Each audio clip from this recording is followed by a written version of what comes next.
Hey everybody, welcome to Matt's Metal Show. Today we're going to be talking about Iron fucking Maiden. Yeah, Iron Maiden. Iron Maiden has 16... Dropping stuff over here.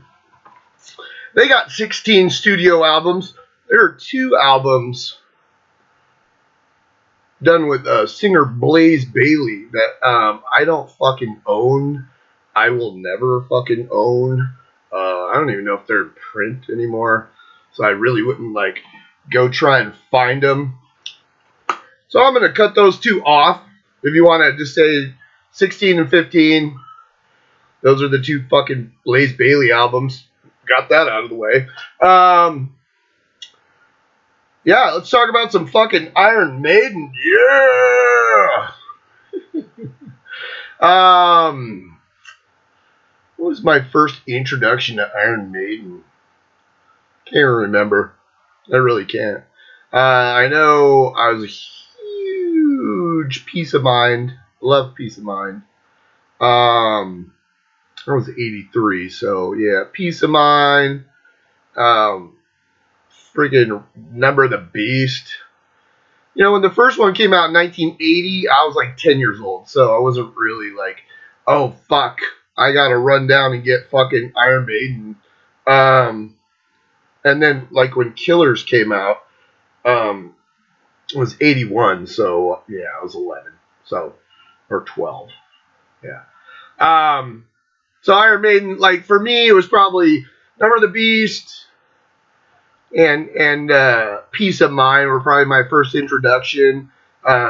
And then, like, of course, Power Slave and that kind of shit. That was when I actually started going to see them live. Saw them on the Power Slave tour in San Diego Sports Arena with that massive fucking stage set. And, you know, we all have Live After Death, and it's a great snapshot of that tour. It was mind-blowing just to see that giant fucking Eddie come out of the stage. It was like the size of the stage, big mummy Eddie. Oh, you know. Yeah, that was great. I saw him on the follow-up tour with, kind of wonder who opened for them. I know in 83 Fastway opened for them. I don't remember who the fuck opened. It's then weird. I don't remember who opened for Iron Maiden. Because I saw him on the Somewhere in Time tour the next year. And then after that, like, you know, those are the 2 times I saw Iron Maiden. They don't really come to San Diego a lot. I think they haven't been here since the 90s. I want to say. I'll look it up, but I'm pretty sure, like, they haven't been to San Diego since, like, the 90s. Because there's not a lot of venues that Iron Maiden's fucking stage would fit in. And, you know, a lot of people don't use the sports arena anymore because it's fucking old as shit. In fact, I heard they're, like, going to tear it down or something, which is crazy. Because everybody fucking played the San Diego Sports Arena. I mean, fucking Jimi Hendrix, Black Sabbath, Led Zeppelin, Elvis, fucking they have it all over the fucking sports arena. We walk through and it shows fucking everybody who's ever played there, and it's fucking mind blowing. But nobody really uses it. The last show I went to there was like System of a Down a couple of years ago, and it was bizarre. I hadn't been in that building. I think the last time I was in the San Diego Sports Arena, because most of the shows, the smaller shows went, you know, like House of Blues, and, you know, we used to have a place called Fourth and B, which was awesome. I saw Megadeth there like a billion times. And then they have, well, fuck, I don't even know what the fuck it's called, but there's an amphitheater down in Chula Vista, which is still San Diego, you know. It started off as Coors Amphitheater, and then it moved on to, but I think last time I checked, it was Sleep Train. You know, they keep changing the fucking names. And then they have Cox Arena. You know, like Van Halen played there. I think Kiss played there too. I'm not sure. Motley Crue played there. You know, so there's not a lot of venues in San Diego, and I don't know why Iron Maiden doesn't come here. I mean, when I was a kid, you know, I saw them a couple times, and they put on a great show. So, always loved Iron Maiden. I'll tell you though, like my absolute fucking dying love for Iron Maiden, probably started to like wane like pretty quickly. It's funny how I see like rabid Iron Maiden fans that just fucking don't matter what, they just fucking love Iron Maiden. And to me personally, Bruce's voice, like the from the time he got in the band in '82, um, up to like about like Seventh Son of a Seventh Son, his voice just started. Yeah, people still go, "Oh, Bruce sings amazing." Does he? I mean, his voice is fucking annoying, kind of, but you know, hey, that's just me. I own all the fucking Iron Maiden albums except for the Blaze Bayley stuff. I don't own the fucking Tim Ripper Owens Judas Priest either, so sue me. You know, um, there's certain kind of staple bands for me that, like, if the lead singer fucking left, I probably wouldn't buy their stuff anymore. And you know that happened to Priest, it happened to Maiden.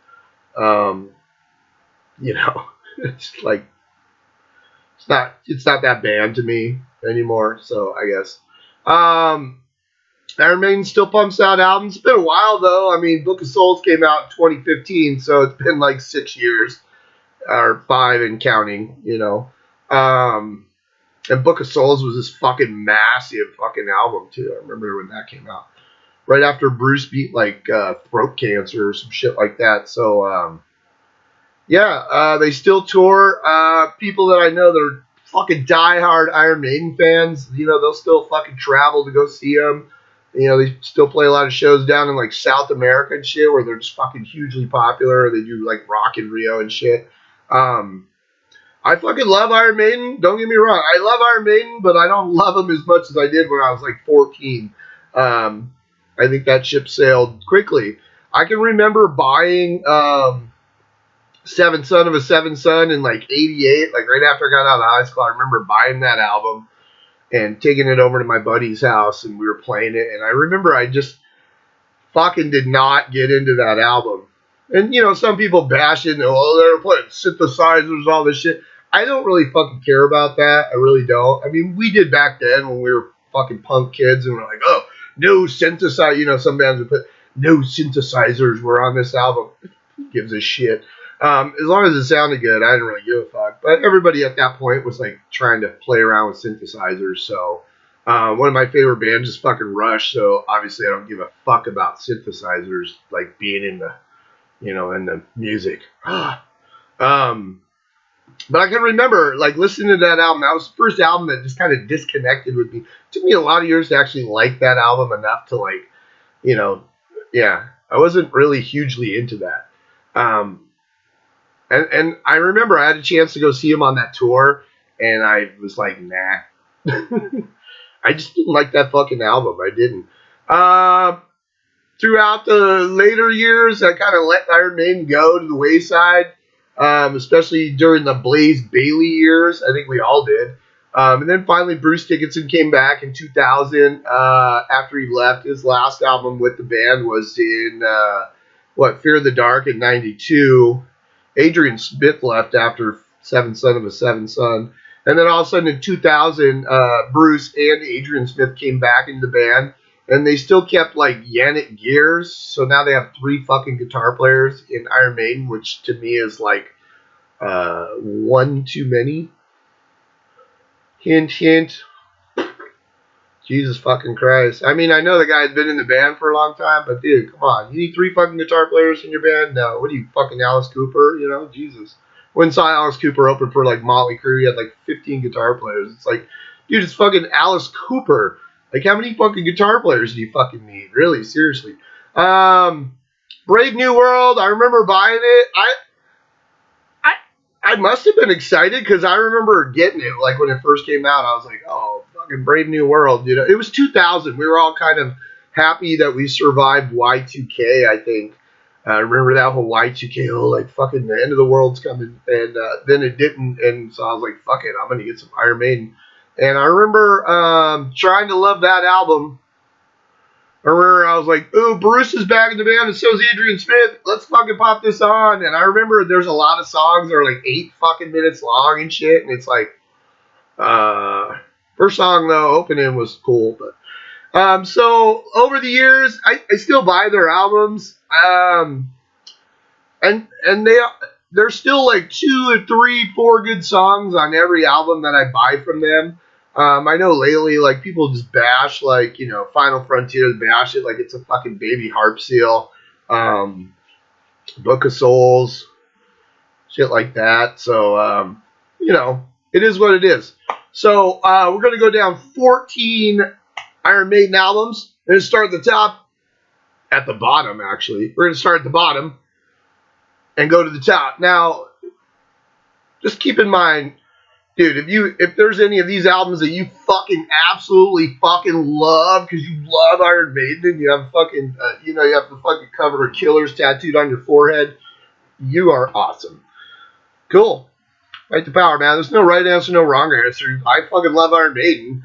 I might not love them as much as you do, but I still fucking love Iron Maiden. They're a fucking band of mine from when I was a kid. So fuck, man, I've been listening to for fucking years and years, 40 fucking years, 30 fucking years, almost 40 fucking years, man. Jesus. So here we're going. We're gonna rank them from now. It's not that. It's not based on how good the fucking album is. It's based on would I take it and put it on right now and fucking say, yeah, I want to fucking listen to that. So part of it is it good? Of course. Is it good enough for me to listen to? And the other thing is, like, everybody hears shit differently. Take a sip here. Everybody hears shit differently. And that's the whole idea behind this, is just like, fuck, man, go listen to fucking Iron Maiden.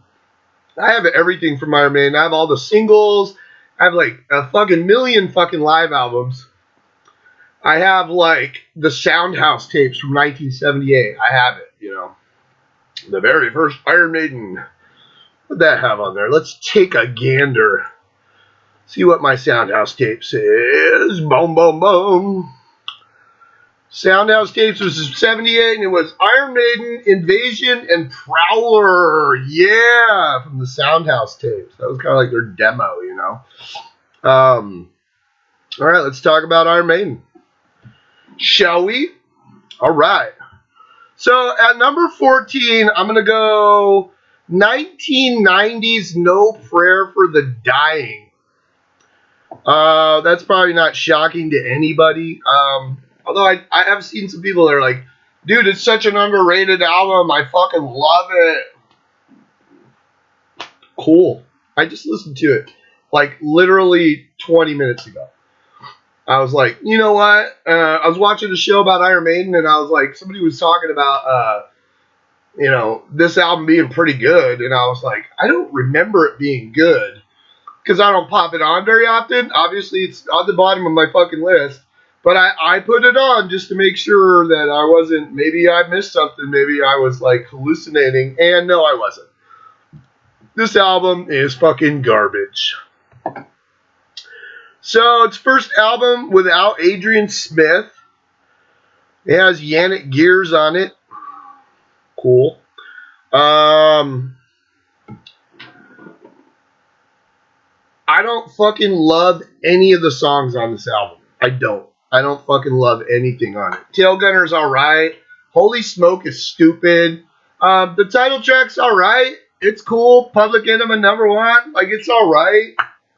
I really wanted to love, like, Run Silent, Run Deep. I almost love that song. Almost. It comes like this close.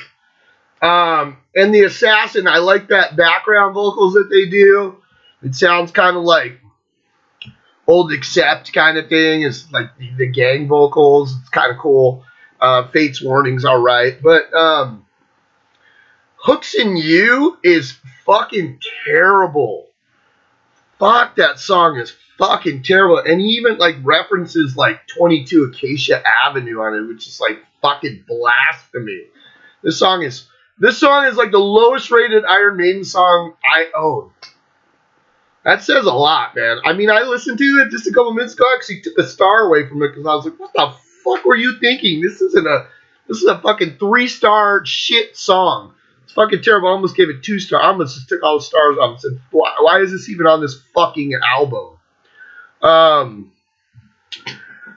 Bring Your Daughter to the Slaughter. Now, originally, this was supposed to be just be like a Bruce Dickinson solo album song.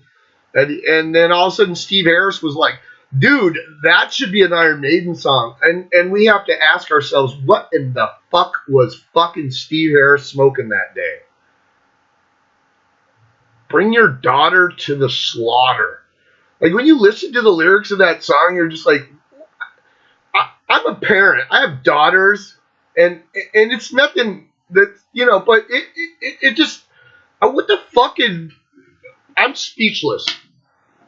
So you're going to take your daughter to a fucking slaughter, and then it's all about, like, fucking getting rammed in the ass and, like, bite the pillow while I fuck you in the ass. Like, that is the biggest misstep on a fucking Iron Maiden album. It went #1 in the UK and got banned.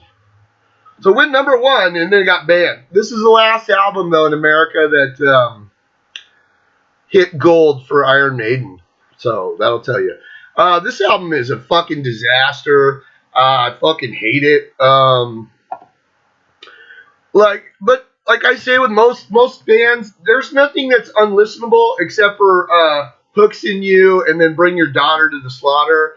Those are, to me, I would skip right the fuck over those songs. I almost wanted to love Mother Russia, too. So, Run Silent, Run Deep, and, like, Mother Russia, I almost wanted to love those. So, it had a couple of moments on there. But otherwise, this album is fucking shit. It was, Yanni Gear's first album. They tried to strip down the sound. They got rid of all the synthesizers, which was fine.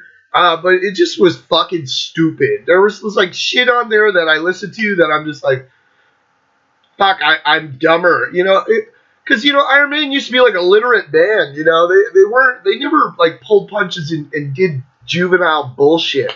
And then all of a sudden they started doing like Holy Smoke, and Bring Your Daughter to the Slaughter and let her go. Fuck, I hate that song.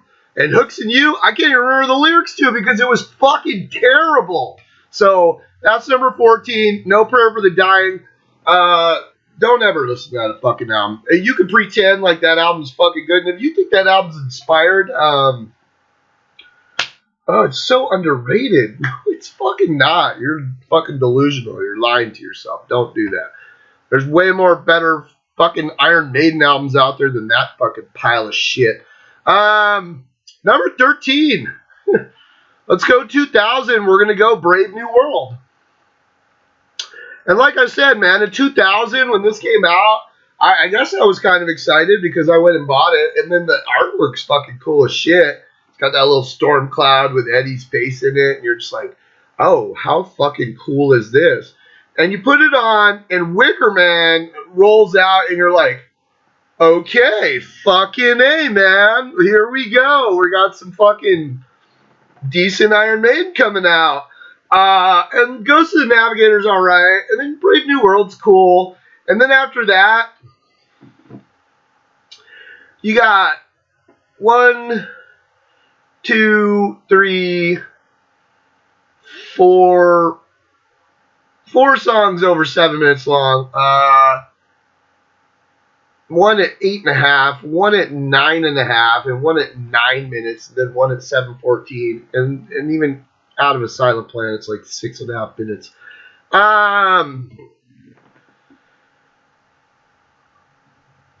The problem is these songs are fucking boring.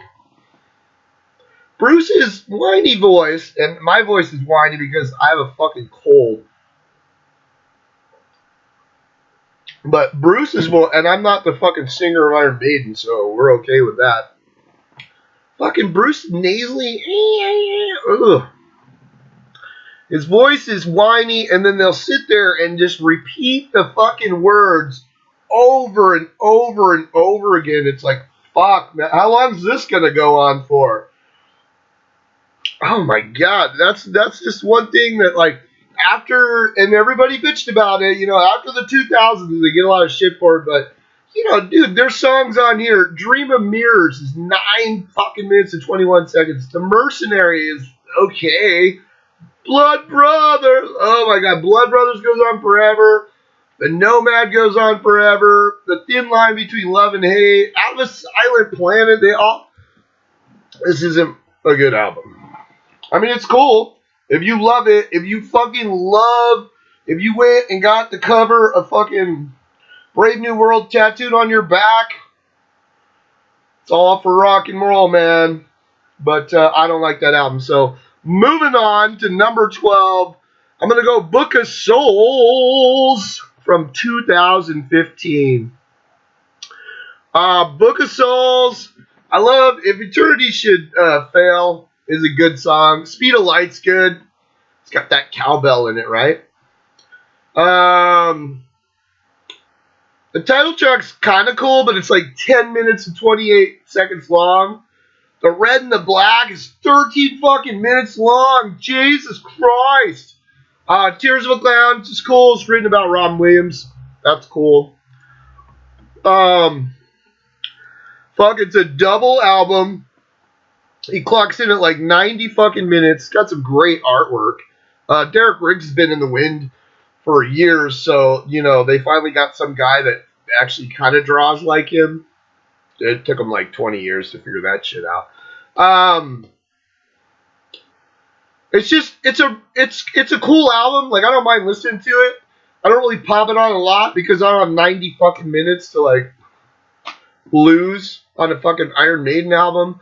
It has some great spots, and then it has a lot of fucking songs that are way, way, way fucking too long. Way too long. So that's my number 12, The Book of Souls. All right, let's go number 11. Number 11, we're going to go back to 1988 and The Seventh Son of a Seventh Son. At first I would rank this higher, but then I remembered I don't really like this fucking album. I remember when it came out, had all that weird Ice and Eddie holding sacks with little embryos in it, and he's like some floating weird, I don't know what the fuck. I just remember I didn't like this album when it came out. I like it a little bit more now. I mean, 32, 33 years have gone by, so, I've had a little time to digest it. It's like a concept album about magic and, being a seventh son of a seventh son and all that shit. Prophecies and all that stuff. I love Moonchild. Can I Play with Madness? The Evil That Men Do. I think what it is like I probably heard this album so many times now, it's like I've just kind of accepted that I kind of like these songs, but I really don't. I mean, I like those songs. They're the best songs on the album to me, but like I've never fully embraced this album. I never go, oh, fuck, I really need to pop on fucking Seventh Son of a Seventh Son. That never happens. Like I said, I had a chance to go see them on this tour. I remember, it was 88. It was like, oh, you want to go see Iron Maiden? When my brother was like, you want to go see Iron Maiden? I was like, no. I didn't. I just, by that time, I felt like Bruce's voice was blown out. And I don't know why. And, I don't want to hurt anybody's feelings, but people are like fucking delusional because, like, dude, from, from 82, from fucking, if you put on, like, Number of the Beast, and then you put on this fucking album, put them together, like, dude, Bruce's voice is blown out. It's like whiny and like,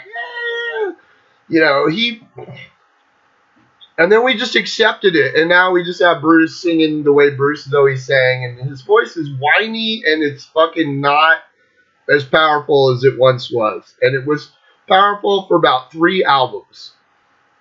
It started getting a little whiny on, like, Power Slave, and, like, Somewhere in Time, and then by this album it was really whiny, and then going forward. That's not to say that there's not songs that I absolutely fucking love, and he sings them and they sound great. People like go, oh, Bruce, it sounds like Ronnie James Dio, it's not like Rob Halford.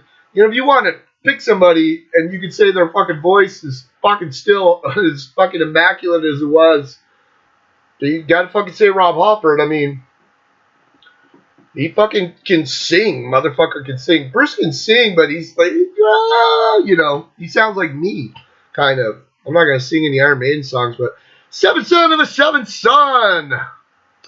That's going to be number 11. Number 10, the album that everybody shits on. Number 10 is The Final Frontier. Yeah, from 2010.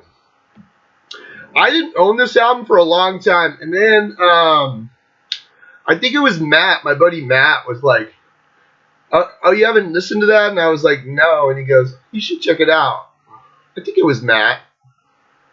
Somebody told me to check it out, and I was like, I didn't really have an interest, but I was like, and I got it, and Satellite 15, The Final Frontier, the first track, is really fucking cool. I like El Dorado. And I love the last song, When the Wild Wind Blows. It's like 11 fucking minutes long. There's cool songs in the middle. Once again, there's too many fucking tracks that are like 9 fucking minutes long. I don't know what the deal is with Iron Maiden where they're like, hey, let's fucking do these fucking super ass long tracks. I guess they just like jamming. It turned into a jam band. You know, because it's like, fuck, dude, you said what you had to say 5 fucking minutes ago. I mean, the band continued to play on, and you just repeating the same words over and over and over and over and over again is not fucking interesting at all. So, it's a cool album. I dug it. It's always fun to like get an Iron Maiden album and just listen to it. I mean, even, like I said, there's nothing like, with the exception of those couple of songs on that No Prayer for the Dying. There's no Iron Maiden album that I would just like not listen to except for the Blaze Bayley era, the X Factor, and whatever the other one's, fucking something XI, whatever. No fucking interest, none at all, man. And, you know, and you can get busy about it, and some people are like, well, when the best Iron Maiden came out, they didn't put any fucking Blaze Bayley songs on there. So that tells you right there that even they don't consider that part of fucking Iron Maiden. You don't think they fucking have control over their fucking catalog, that they don't have control over what comes out? Yeah, they do. Yeah. So, all right. Number 9. We're going to go to the album that has the worst album cover ever. It's from 2003. We're calling it The Dance of Death, or it's just called Dance of Death by Iron Maiden, of course. That's number 9, right? Okay, so here's the deal. I guess this guy, whoever the fuck he is, I think he took his name off of it, so that's how embarrassed he was. This artist that wasn't Derek Riggs, he was computer generating a mock-up of the fucking Iron Maiden album that he was going to create digitally, apparently. And he sent the mock-up, just a mock-up, like just a fucking rough draft of what kind of the idea that he had. Send it to fucking Steve Harris. I almost said Steve Smith. Right. I think this artist guy is texting me. Whatever. So he sends Steve Harris this rough draft. Probably sending a fucking email. Like, hey, dude, this is kind of the idea I have for your album cover. Steve Harris, I don't know if you'd been down at the pub knocking back some pints or out playing soccer and he was fucking dehydrated and delusional. But he fucking sees this and says, okay, that's perfect. Run with that. And the guy's like, yeah, but this, no, that's what I want. Run with that. That's what the album cover is going to look like. Print it. Whatever the fuck. And so they did. And it's funny how, like, I know it's Steve Harris's band, but you would think that, like, there's got to be one other fucking person there somewhere that would say, I, uh, do you want to drink a water first? You want to sleep on it and then, look at it in the morning? No? Okay, so they fucking published it. Dance of Death with the shittiest fucking album cover. It looks like my son. He's 6. Looks like he fucking drew it, and actually he probably would have done better than that. Probably would have put a little bit more satanic edge to it. But yeah, so that's the cover, and when you look at it, you're just like, it looks like a bad video game from like 2003. It's a good album. It's a solid fucking album. I didn't have this album for a while, and then I went back and I kind of like filled out my Iron Maiden catalog because there was some titles that I had missed. Because, like I said, I love listening to Iron Maiden, but I tend to listen to the stuff that I love, not like seek out the 9.5-minute versions of shit that came out in 2000, whatever. But I did. I think it was after I got Final Frontier. I went back and there was a couple that I was missing, and I went and fleshed them out and got them. So my catalog was complete. My Iron Maiden catalog was complete. And I was pleasantly surprised listening to this album. It's got some fucking good songs on it. Wild the Stream's not bad. Rainmaker's not bad. Monsieur, that's a fucking great song. Dance of Death, the title track's fucking really good. Passchendaele is fucking great. I fucking love that song. There's 4 or 5 good tracks on here. I don't mind anything on here. Some of the stuff's a little long, like I said, but not as long as some of the stuff that came before. I mean, there's actually some shorter tracks on here, so it's a fucking good album. Fucking horrible album cover, but I guess he was awake when the next album came out, and they were like, "Hey, Steve, is this okay?" I guess maybe the new guy, because I don't think they use the same guy, because that guy literally fucking wouldn't even let him put his name on the fucking cover, like for the cover art. He was like, "I don't want to be credited." So, wow. Let's go to number 8. We're gonna go Fear of the Dark. Fear of the Dark. From 1992, the final album with Bruce Dickinson at that point. Yanni Gears, right? This is his second album, right? Yeah.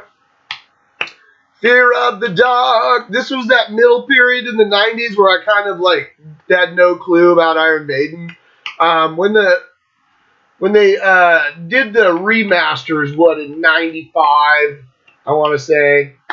95 or in the early 2000s. I went and got all the remasters, and I got everything up to that point, which I think was up to Fear of the Dark. Everything remastered and repackaged and looked good. Fear of the Dark. Fear of the Dark had Be Quick or Be Dead. From Here to Eternity, those were the singles. Don't really care for them. I fucking love Afraid to Shoot Strangers. That's like my favorite fucking song on this track. That's one of my favorite Iron Maiden songs. Period. Afraid to Shoot Strangers. Such a good fucking song. Childhood's End is really good. And then there's just a lot of like nothing ugly, but nothing amazing like Apparition. I've heard people say like, "Oh, Judas Be My Guide." I don't know. I find that song like, it's all right. And then of course the title track, "Fear of the Dark." Fear of the Dark. And when you're, I can't remember the fucking words to it right now. So, that's a good song. But fucking Afraid to Shoot Strangers. That's my fucking number 1 off of this fucking album. Sweat like a motherfucker. Whoa! Yeah! All right. So Fear the Dog was number 8. Number 7, A Matter of Life and Death. Year was that? Matter of Life and Death was 2006. I was really impressed with this fucking album. I remember getting the single like forever ago, the Reincarnation of Benjamin Brieg, and then I never bought the album. I remember like I got the single and I kind of liked that song. I thought it was cool, and then like I just never like went back to it. So other things were, in 2006 apparently other things were occupying my mind. These Colors Don't Run is really good. The Pilgrim is great. Reincarnation of Benjamin Brieg. And the last song on the album, Legacy is really good too. So, but there's some fucking great songs on here. This is a really, really consistent album. I really dug this one. For being this late in the game for Iron Maiden, I really got behind this album. It was really fucking cool as shit. So, boom, that's number 7. A Matter of Life and Death. Number 6, we're going to go 1986, Somewhere in Time. I can tell you this, like, this was the first album where they had, like, guitar synthesizers and stuff. And that was a big deal in 86. That was like, kids were like, what? Fucking Iron Maiden's doing synthesizers? Now, in perspective, like, who gives a shit? But back then, that was like a big deal. That was like, oh my god. There was, like I said, there was bands out there that would put that on their albums. That said, no synthesizers were used, Then they all fucking used synthesizers, so it was pointless. Somewhere in Time. I saw them on this tour. I remember when the fucking single came out for fucking Wasted Years. And they used to play it on MTV. And we used to be like, that was one of the first songs I ever learned on guitar. I was just like enamored over fucking Wasted Years. And the wasted years, always searching for your wasted years. So understand. Waste your time, always looking for those wasted years. Something like that. It was based on like the David Bowie tune, like Golden Years, kind of. Caught Somewhere in Time's cool. Wasted Years. Stranger in a Strange Land. The thing with this album is like, first of all, people are blown away by the fucking artwork on the cover of this album because it's fucking one of Derek Riggs' most fucking gnarly fucking Iron Maiden album covers like ever. And there was a bunch of little fucking Easter eggs in it. That was the first time, like, you were finding little shit in there that you were just like, well, it shows Iron Maiden and then it shows them like through the pane glass window and very backwards it says, this is a very boring painting. Like, it's funny. There's all kinds of little weird shit. This Rhyme of the Ancient Mariner was shown at the fucking, like, movie theater and stuff. This is a cool album, but, like, there's a lot of boring fucking songs on there. Sea of Madness is alright. Heaven Can't Wait. Heaven Can't Wait. If The Loneliness of the Long Distance Runner is, like, your favorite fucking Iron Maiden song ever, well, okay. Fucking weird, but okay. People kind of forget. They kind of get enamored over these fucking album covers, and they kind of forget some of the songs that are on here. I'm not saying this is a bad album at all. I've listened to this album like a million fucking times. But at the same time, like, dude, there's songs on here that are fucking not awesome. Like fucking Deja Vu. That's your fucking favorite. I mean, there's 4 fucking good songs. Out of the fucking 8 songs on here, there's 4 fucking good songs. So that's all I'm saying. Still a good album. Saw him on this tour. They put on a great show. Bruce had that big jock strap on, and I remember, like, when we were joking, me and my buddy, I went with Joey Castle. I remember that, 1986. It had the gray tour shirt. I have a fucking picture of it somewhere. And we were joking, like, what happens if Bruce has to go to the bathroom? Because, like, he had this, like, diaper on. Maybe he just pissed himself. I can remember, though, when they were going to do the guitar solo or the drum solo, like, Bruce ran off stage, and we were like, oh, he's going to take a leak. Yeah. Juvenile. Number 5, 1984, Power Slave.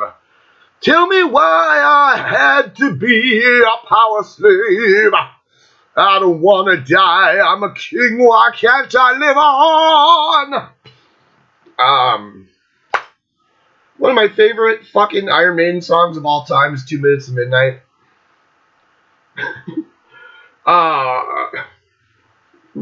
Duh. Everybody loves Aces High too. I love 2 Minutes to Midnight more. I'm sorry. People always go, oh, dude, Aces High.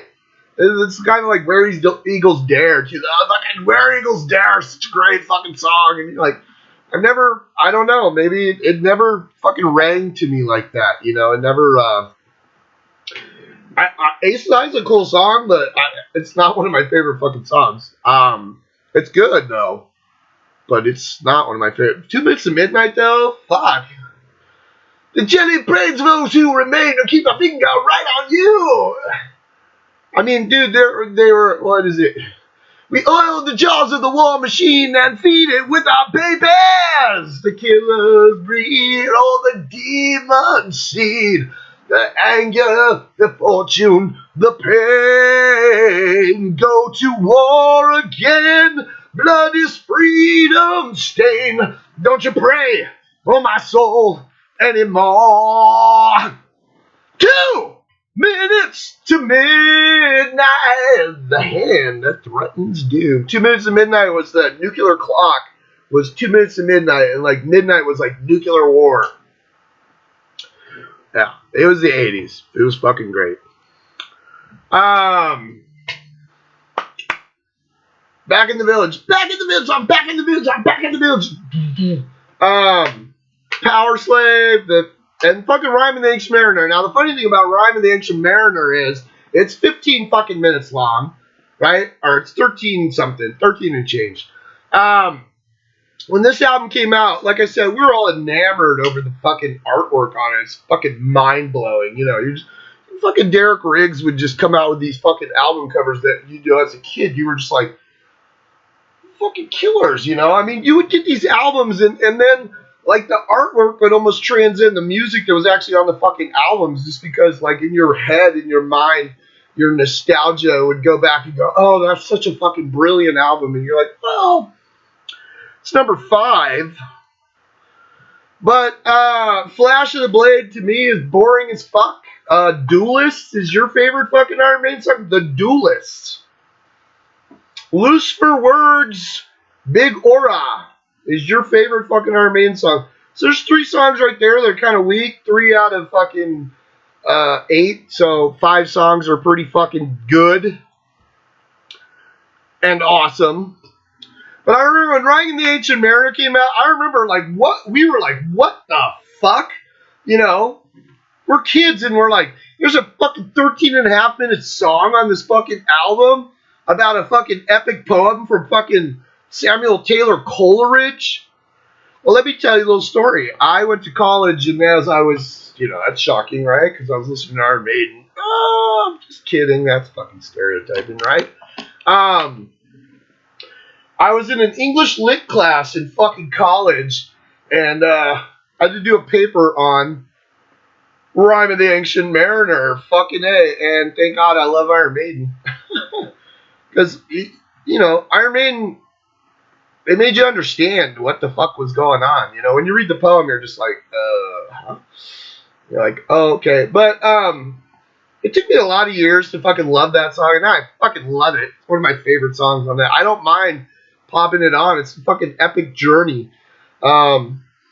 It's not boring at all in like any places. I can fucking put on Rhyme of the Ancient Mariner and just listen through the whole fucking thing through and go, oh, that was fucking cool. Fuck, did I miss a part? Let me fucking go back, you know?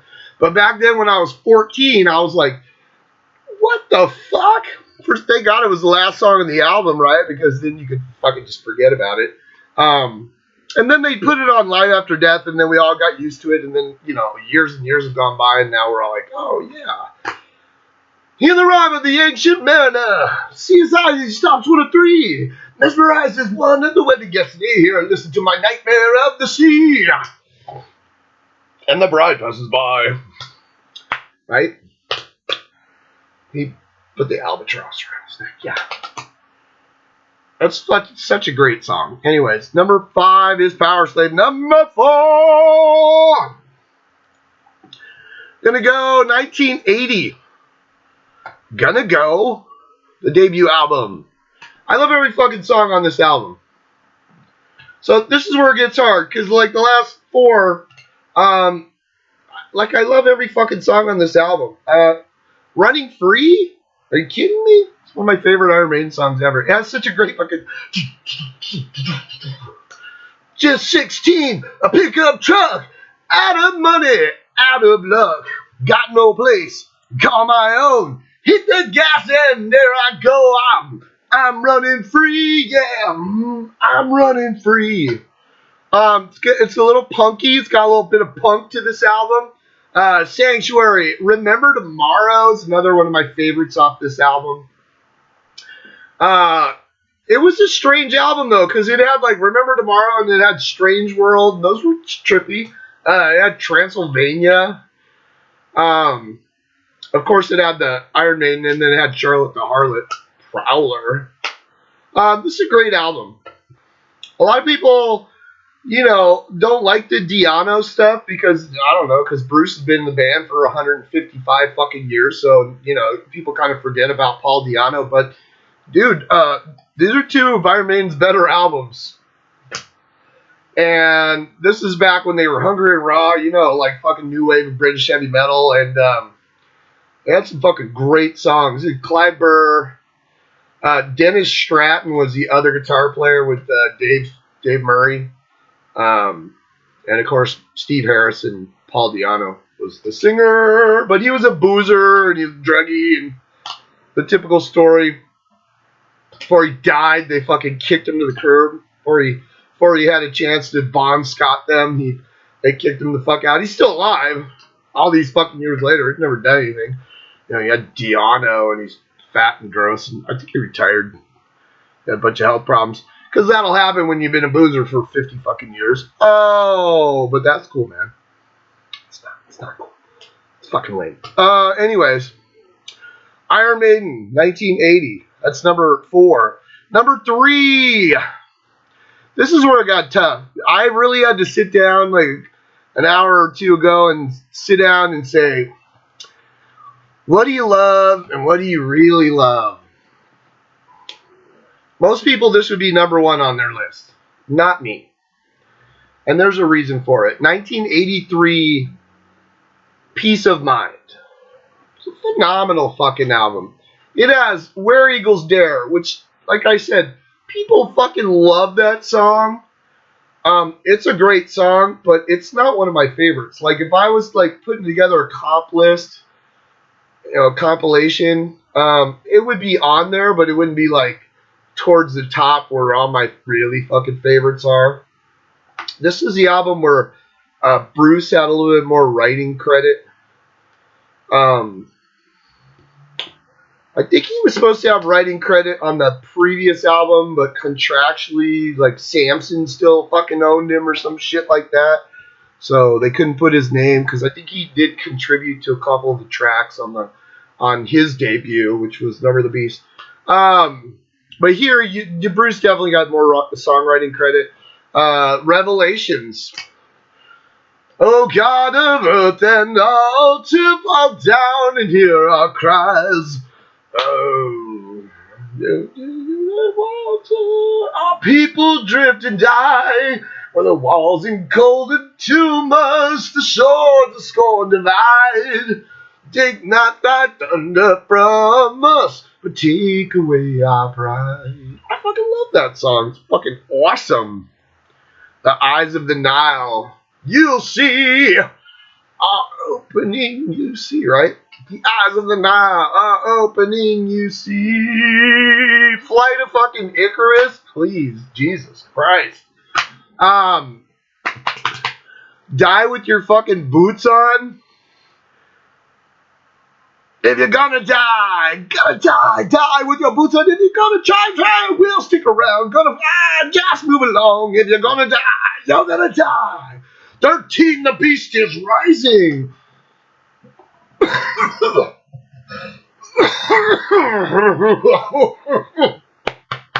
Good God. I don't know if I can drink. I don't know if I can sing Bruce Dickinson right now, but I'm sweating like a mother. Ooh. Might be my last video. Oh, I'd be fucked up. Anyways, Die With Your Boots On. And then everybody's fucking favorite song, The Trooper. The fucking Trooper. This has The Trooper. This was really hard. Like I said, man, these last 4 albums, like 3-4 albums, are really fucking special to me. The fucking Trooper, man. You take my life, but I'll take yours too. You fire a musket, but I'll run you through. And so, waiting for the next attack. You better turn this and turn it back. The bugle sounds, the charge begins. But on this battlefield, no one wins. The smell of acrid smoke and horse's breath as I punch it into sudden death. Whoa! That was frightening, wasn't it? It was. And then Still Life. Whew, Still Life with that. I think, okay, so it's backwards and it's a burp and it's Nico making fun of some comedian who was making fun of like Idi Amin. And I can't remember what he says, but I'll put it on here. He says something funny with it. And then it goes into Still Life, which is cool. Got to be, wait, what is it? Where he's like, it takes me down. Come, we'll drown together. It will be forever nightmares. Running all the time. Nightmares will give me peace of mind. Oh. It's a fucking great song. And then it took a lot of years. To Tame the Land is about Dune from Frank Herbert. Frank Herbert, if you listen to it, and I used to have an Iron Maiden like live show from '83.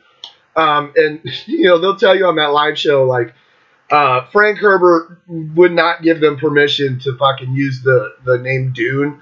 So it was kind of when you listen to the song, it's all about Dune. But they had to call it To Tame the Land. And that's a cool song. Over the years, I've actually grown to like that song a lot more than I did when I first heard it. Quest for Fire and Sun and Steel, to me, are weak. I know some people are going to be like, what? Dude, they're weak. I'm sorry. Is Sun and Steel your fucking favorite Iron Maiden song? Because that's the thing is, when you look at these songs, you have to like be objective and say, is that my favorite fucking song? Could that be my favorite fucking song? If the answer right out of your mouth is fuck no, then it's a cool song, but it's not fucking amazing. And that's probably why this is number 3. Because the next 2 albums, every fucking song on there I fucking love. Absolutely fucking love. So, yeah, if it wasn't for Quest for Fire and Sun and Steel, I would have rated this fucking 2 or 1. But I still love this fucking album. It's fucking brilliant. Fucking love this album. So that's my number 3. Number 2. Number 2, we're going to go 1981 with a little album called Killers, which faked you out there. Wearing the Killer shirt. It's one of my favorite album covers, too. Fucking so amazing, Jesus Christ, you know, just Eddie fucking killing some dude with a fucking axe, Jesus. When you were a kid and you got this album, you were like, holy fucking shit. Yeah. Yeah, 1981, Killers. A killer behind me. Oh, God help me, what have I done? First of all, it opens up with Ides of March and then goes into Wrath Child. Cause I'm a rat child. I'm a rat child. Coming to get you. Oh, yeah. Murders in the Rue Morgue. Someone called the gendarme. Murders in the Rue Morgue. It's got Another Life. It's got Genghis Khan, which is a fucking instrumental. It's fucking badass. It's got Innocent Exile. The fucking title track. Fuck. It's got Prodigal Son. It's fucking Purgatory. It's got Twilight Zone, and it's got fucking Drifters on it. I fucking love this album from top to bottom, beginning to end. And Paul Di'Anno was fucking great on this album. But unfortunately, like I said, he was a mean drunk. He was a Dave Mustaine kind of drunk. He was a had to get the fuck out kind of drunk. Not like a Pete Willis from fucking Def Leppard. I mean, you can look back to all the guys that got kicked out of all these certain bands before they became huge, and they all were mean drunks. Or big time fucking drug addicts. Bummer. Sorry. But, Paul Di'Anno left his mark, though, on me, because this is a fucking brilliant album. I love it. Killers, number 2, 1981. Oof. I've listened to the fuck out of this album. So that leads me to 1982, the number 1 album, Iron Maiden, Number of the Beast. What? Number of the Beast. This album is, okay, now when they did the remaster, whatever the fuck, they added on a song called Total Eclipse, which, you know, was a song that actually fell off the album. Originally because it was a B-side to, I want to say Run to the Hills, maybe? Is it Run to the Hills? Let's look up the fucking single for Run to the motherfucking Hills.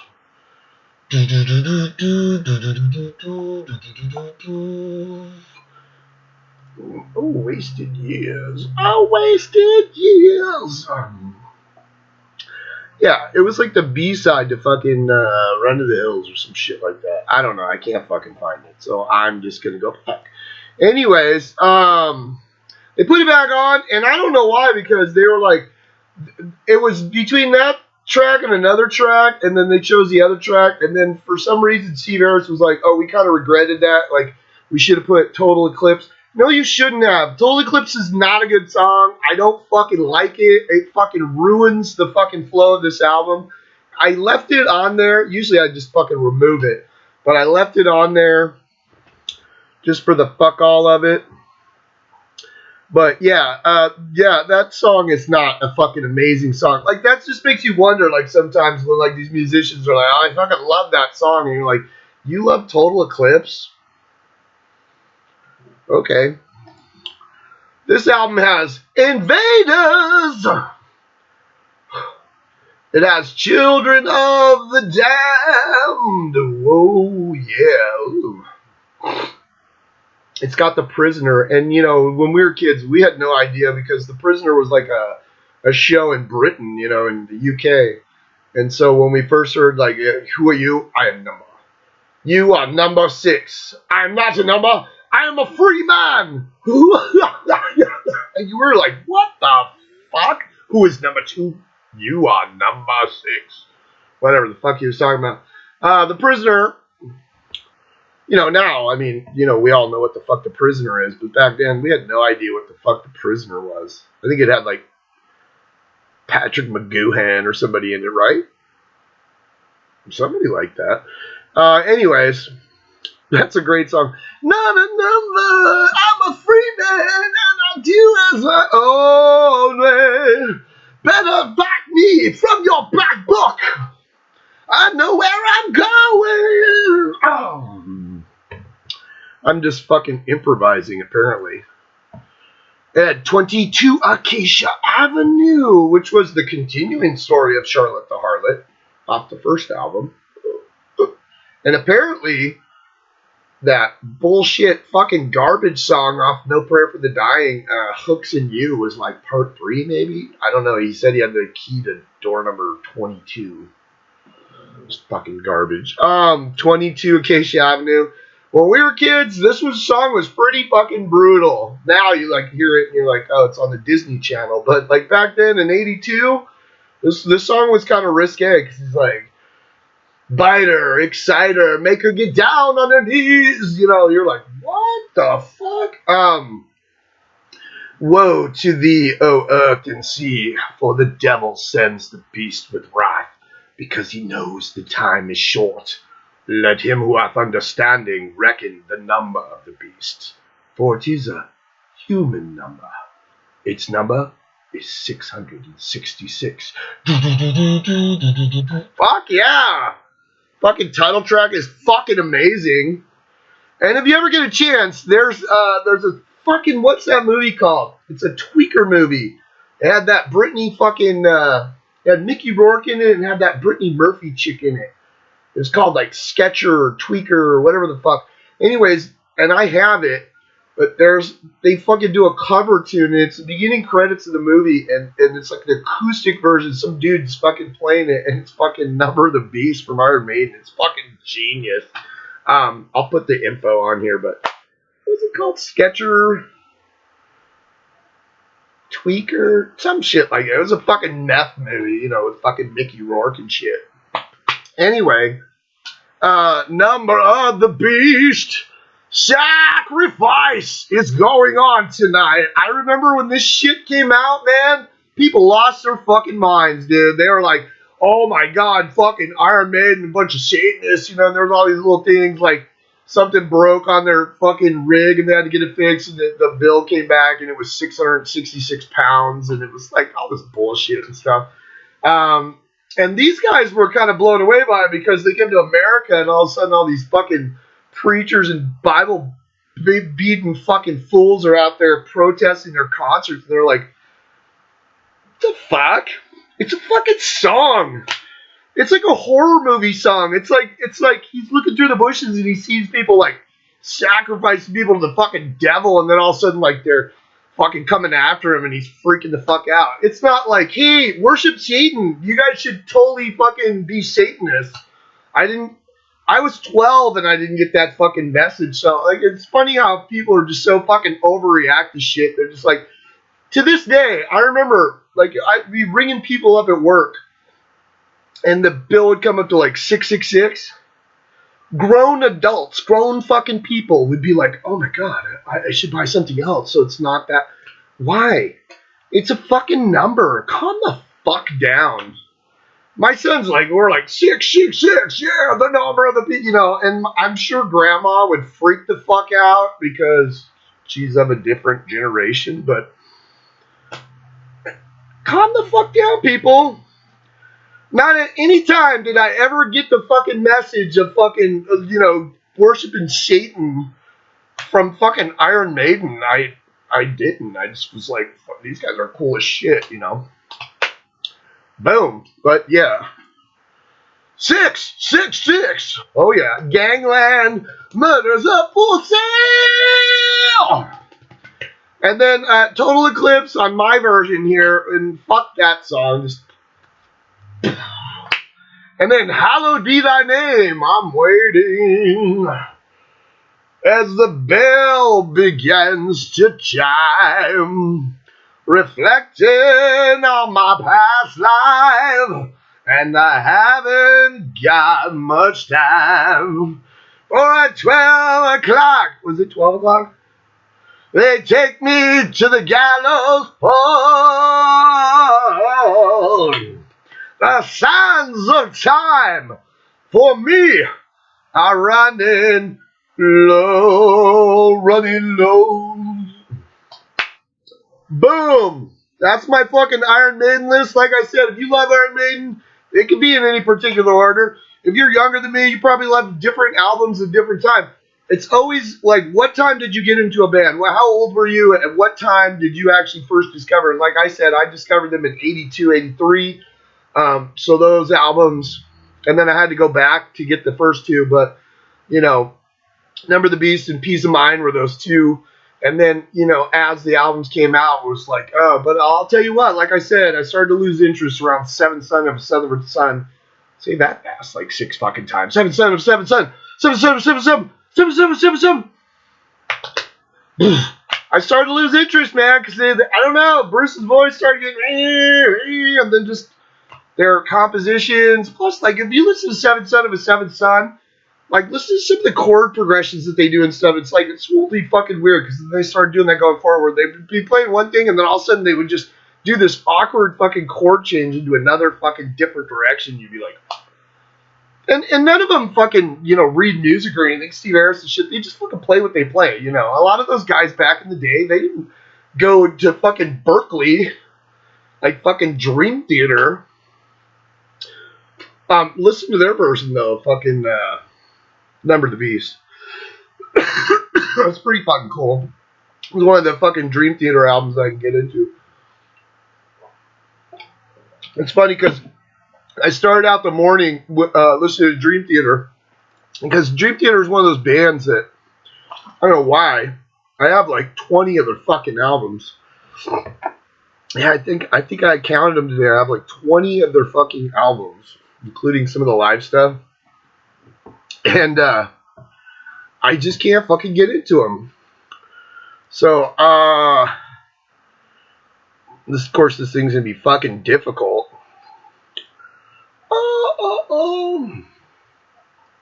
But I was listening to, I was listening to his Dream Theater album that some of the shows that I had been watching. I think Pete Pardo was talking about it. Saying how fucking stellar this album was, and the weird thing is like certain bands that like I don't know, I don't get into them. I don't understand them. I mean, I grew up with Shred, so I grew up in the '80s when Tony McAlpine came out, and when Yngwie came out, and when all the Shrapnel stuff was coming out. So I grew up with that. I understand that the Steve Vais and Joe Satriani's and fucking Joey Tufola and fucking Vinnie Moore, Greg Howe, and Jason Becker and Marty Friedman were in Cacophony. Like all those shredders, like I understand that because I grew up with that. So like there was a time and place for that shit. And these guys are like the second generation of that kind of music, but then they added in a singer. So they're like Yngwie kind of, where they have the shrill. The guy's just fucking annoying to me. I don't even know what his fucking name is. So this is a quick story because my Iron Maiden show's done. But so I put on this album and it's called. If I can fucking get to my computer and start acting fucking stupid because I'm doing like 800 different things at the same time here. Dio. Dirty Shirley. Oh yeah. I'm getting there. Don't know what the fuck this thing's all about, but I like to try and give bands like a chance. I have a lot of music, and sometimes I bought stuff or friends have like given me stuff or whatever, and I don't like to dismiss music. Like I listen to a lot of different music. I don't listen to just fucking Iron Maiden and shit and metal. I listen to all kinds of shit, but at the same time, I like to give bands a chance. So somebody like Dream Theater, like I said, I counted it today. I think I have like 20 of their fucking albums. Okay, came out in 2002. It's called 6 Degrees of Inner Turbulence, and it's like a 2 CD set. And I think Pete Pardo was talking about it. He was saying how fucking amazing this fucking album was. And so, I popped it on because the only song that I can totally like say I really, really, really like from Dream Theater is a song called Peruvian Skies. And I can never remember what fucking album it's on, and I always have to go find it. But I put on this fucking album, and these guys are great players. Don't get me wrong. They're fucking great players, because you fucking put this shit on, and you're just like, oh. I saw Portnoy play with Tony McAlpine and Billy Sheehan at the NAMM show one year. And he was saying how when him and John Petrucci and the fucking bass player guy, I don't know what the fuck his name is, were going to Berkeley, they would sit there and fucking put on Edge of Insanity from fucking Tony McAlpine and fucking just, they worship that fucking album. And I have it. I mean, Tony's a good guy. It's a fucking great album for what it was. Because Tony's a fucking phenomenal musician. He's a fucking piano. You should hear the shit he does on piano. It's fucking mind blowing. But anyways, these guys are great players. But just because you're great players doesn't mean that you write stuff that's memorable. You can fucking be playing 1,000 miles an hour. You can be fucking Yngwie and play the same fucking shit every fucking album. That's what, I'll probably do an Yngwie show someday if I ever get around to it. But not too long ago, I usually pick a discography and I fucking just go through the whole thing and I kind of get reacquainted with stuff I forgot about or like actually get acquainted with stuff I never even fucking listened to because like sometimes bands like slip away from you and you have to go back and rediscover or discover for the first time. But I went through Yngwie.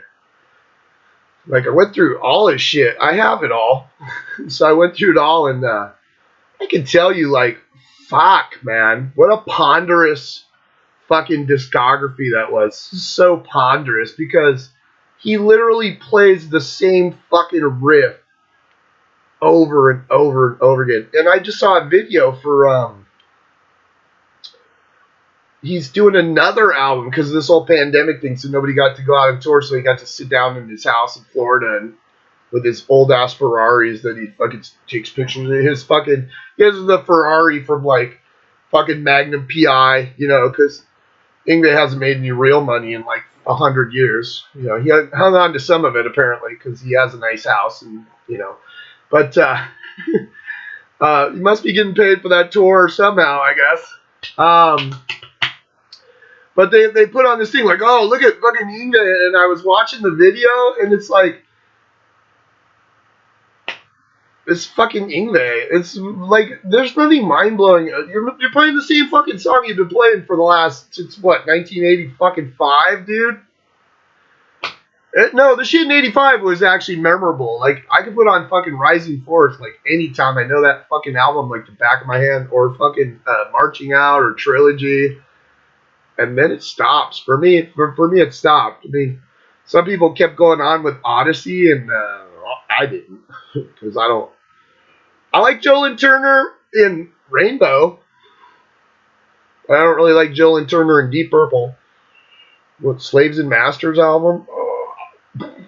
And I didn't like him in Yngwie. I went and saw him, though, before everything closed down. It's probably 2 years ago now.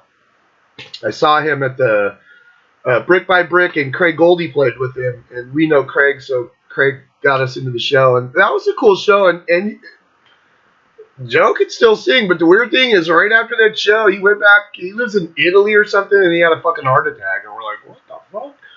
But, yeah, he looked kind of out of shape, like me. Anyways, Iron Maiden, number 14, No Purpose of Dying, 13, Brave New World, number 12, The Book of Souls. Number 11, Seventh Son of a Seventh Son. Number 10, The Final Frontier. Number 9, Dance of Death. Number 8, Fear of the Dark. I just like saying that. Number 7, A Matter of Life and Death. Number 6, Somewhere in Time. Oh! Number 5, Power Slave. Number 4, Iron fucking Maiden. I'm running free, yeah. I'm running free. Number 3, Peace of Mind. Number 2, Killers. The Killer behind me. Oh, God help me, what have I done? I'm coming for you. And number 1, The Number of the Beast. Whoa! Everybody out there, stay metal!